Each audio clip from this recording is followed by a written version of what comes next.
Certainly my constituency, as Alan has identified, is one of those areas that has massively benefited from the investment in those areas that we actually control. The metro in terms of Pontypridd, the trains and the Valleys lines, where there has been massive transformation as a result of devolution and things that we have done, is absolutely phenomenal. And the points that are raised, of course, those areas where we don't control are the areas where we actually struggle for that. But I do want to comment on the actual funding issue because the underfunding is recognised. It is historic. There is unity about that particular issue.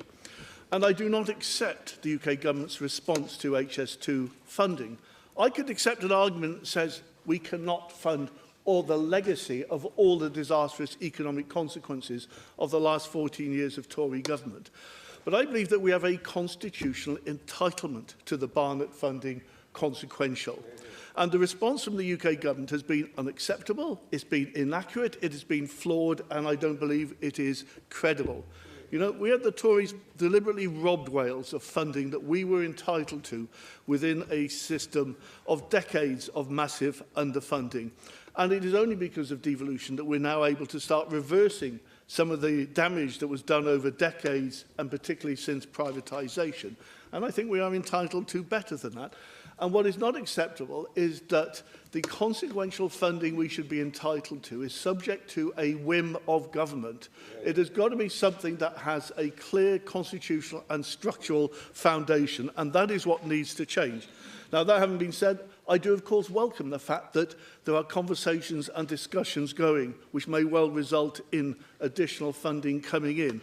I very much welcome it, but it is not the foundation on which that should be happening. Now, one of the areas where we could invest, were we to receive that funding, is the investment in the North West Corridor.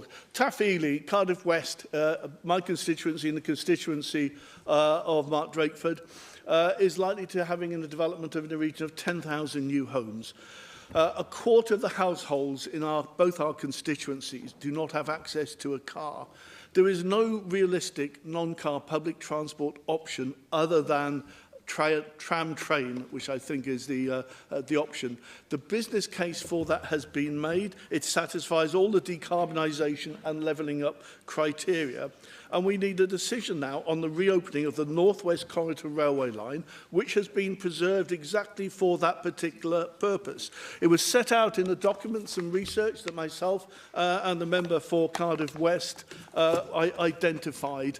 A new tram train route via the City line and potentially utilising the route of the safeguarded corridor between Cardiff Central, Junction 33 and Craiger. An extension of the tram train route from Craiger to Pontyclean via Cross Inn, and an extension of the tram train route from Craiger to Baither via Cross Inn, Miskin, Lantris and Talbot Green. That is the only solution to the development of the enormous number of homes which we desperately need, but which cannot be solved by any road solution. And one of the reasons this issue over the funding, the structural funding of the rail infrastructure in Wales is so important is because there are things like this that should have happened, that need to happen, where the work is being done now to enable it to happen, and it will only happen when we actually get a commitment to that investment which will secure public transport for the next 100 years in an area of enormous development.